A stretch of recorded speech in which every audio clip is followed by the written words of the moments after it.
जी मोहसिन साहब, बहुत शुक्रिया आपका। सर मैं भी मीटिंग में मौजूद था पब्लिक अकाउंट्स कमेटी में, और इमाद से जैसे अभी इन्होंने कहा, रबिया ने कहा है कि वहाँ पे 14 मेंबरान थे, जिसमें साफ सेनेटर्स भी हैं, कौमी असम्बली के ये एमएनएस भी हैं। सो आप दोनों उसमें उसमें मौजूद थे। उसकी overall comprises of both the houses of the parliament. वहाँ पे आपने अकेले इसको अपोज किया, और जो आपने कहा भी सही, मैं आपको सुन भी रहा था वहाँ पे कि मैं इस पर डिसेंट नोट भी भेजूंगा, मैं चीज़ भी भेजूंगा। एक चीज़ जो वहाँ पे उन्होंने कही, बाकी मेंबरान ने वो भी बोले, उनका ये ख्याल था कि ये क्योंकि हमें पार्लियामेंट की तरफ से, नेशनल असम्बली की तरफ से एक चीज़ हमें स्पेसिफिक भेजी गई है कि आप इसकी इंक्वायरी करें, तो लिहाजा हम बाउंड हैं कि हम इसकी इंक्वायरी करें। प्लस कमेटी के मेंबरान 13 जैसे थे, मतलब you were one against the rest, तो उन्होंने कहा जनाब आप इंक्वायरी कर सकते हैं, आपको करनी चाहिए, और पार्लियामेंट की तरफ से कुछ चीज़ है ये तो आपको ऑथराइज़ किया गया है। आप इसको कैसे देखते हैं कि अगर कोई सेनेट ऑफ पाकिस्तान आपकी स्टैंडिंग कमेटी को कोई या चीज़ भेजे कि इसकी इंक्वायरी करें, या कौमी असम्बली भेजे कि फ़लाँ आपके अफसर है, जज है, सहाफ़ी, आप इस पर इंक्वायरी करें, तो कमेटी को क्या करना चाहिए? आपका ख्याल है उन्हें इसको रिफ्यूज़ कर देना चाहिए, या उन्हें वापस हाउस की तरफ भेजना चाहिए, जो आज आपका पॉइंट ऑफ व्यू भी था कि हमें ये काम नहीं करना चाहिए? कासर साहब, ऐसे है कि एक तो कमेटीज के पास कोई बिल्स जाते हैं, कमेटीज के पास कोई और बिजनेस जाता है, तो कमेटी इज एम्पावर्ड कि वो जो है उसको डिस्कस करे, या उसको रिजेक्ट करे, या उसको माने या उसको ना माने। अब बात ये है कि जी ये 75 सालों में ये हमने नहीं देखा, या जब से कॉन्स्टिट्यूशन बना है, ये जो कॉन्स्टिट्यूशन है जिसके हम 50 सालवा इस वक्त जो है तो वो बना रहे हैं, जश्न मना रहे हैं, इसमें हमने नहीं देखा कि कभी इस तरह की हरकत हुई हो। मैंने यही वहां पे अर्ज की कि अगर आपने इस तरह का काम करना है तो फिर वाई फ्रॉम टुडे, फिर आप तो किस जज से शुरू करते हैं, किस डॉक्टर से शुरू करते हैं, किस पॉलिटिशियन से शुरू करते हैं, और किस ब्यूरोक्रेट से शुरू करते हैं, और किस जर्नल से शुरू करते हैं, कि ये जो है ना कहां से शुरू आप करना चाहते हैं? तो ये तो एक पिंडोरा बॉक्स आप खोलना चाहते हैं। एक तो मैंडेट नहीं है, और फिर वाई फ्रॉम टुडे, अगर आपने करना है तो फिर आप पीछे से जाएं, जो कि अभी तक पाकिस्तान में हुआ नहीं है, और ये हमारे मैंडेट में नहीं है।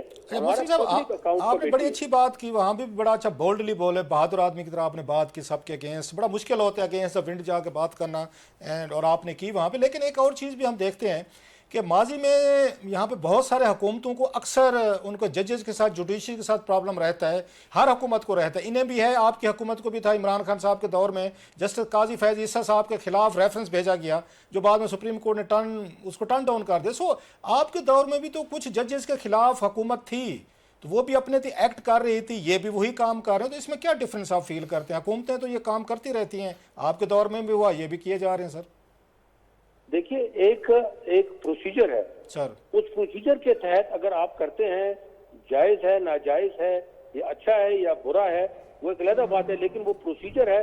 सुप्रीम जुडिशियल काउंसिल, एक रेफरेंस जो है वो दायर किया गया। हमारे उस वक्त भी हमारे पास पब्लिक अकाउंट कमेटी का जो है वो प्लेटफॉर्म हमारे पास था। ये तो आज जो है तो ये अपने आप को अपोजिशन कहते हैं, जबकि ये अपोजिशन नहीं है, तो उस वक्त भी प्लेटफॉर्म मौजूद था। लेकिन यहाँ पे उसकी तजलील इस तरीके से नहीं की गई कि अगर आप जो है इसके पूरे के पूरे फोरम जो है हमारे 29 आदमी हैं, और वहां पे हर किस्म का आदमी बैठा हुआ, तो वहां पे एक ऑनरेबल जज को, चाहे वो सुप्रीम कोर्ट का हो कि चाहे वो जो है ना हाई कोर्ट का हो, कि उसको बुला के वहां पे उसकी इन्वेस्टिगेशन की जाए। हमारे पास ये अथॉरिटी नहीं है।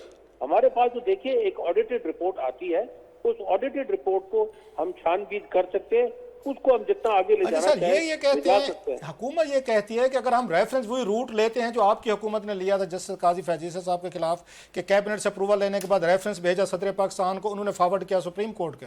ये कहते हैं कि ना अगर हम इसी तरह का रेफरेंस भेजते हैं, हमारे तो बिल वापस कर देते हैं सदर पाकिस्तान, तो वो पीटीआई के सदर बैठे हुए हैं, वो आके हमारा रेफरेंस जो रूट बनता है, लीगल कोर्स ऑफ एक्शन है कि सुप्रीम जुडिशियल काउंसिल को रेफरेंस भेजें, हुकूमत के अगर फॉरवर्ड करते वो नहीं करते, तो फिर हुकूमत के पास क्या ऑप्शन रह जाते? क्योंकि वहां पे हमने देखा है चीफ जस्टिस साहब भी कोई कार्रवाई नहीं करते अपने जज के खिलाफ, जिस पे उनके अपने फेलो जजेस ने नोट भी लिखे थे। अतर मनीला साहब ने लिखा, मंसूर अली शाह साहब ने लिखा, और बाकी मंदो खेल साहब, और उन्होंने भी कहा कि जनाब हमने कोई उस पर इंस्टीट्यूशनल रिस्पांस नहीं दिया जब उनकी लीक्स आई थी, ऑडियो लीक्स आई थी मज़ाहिर नकवी साहब की।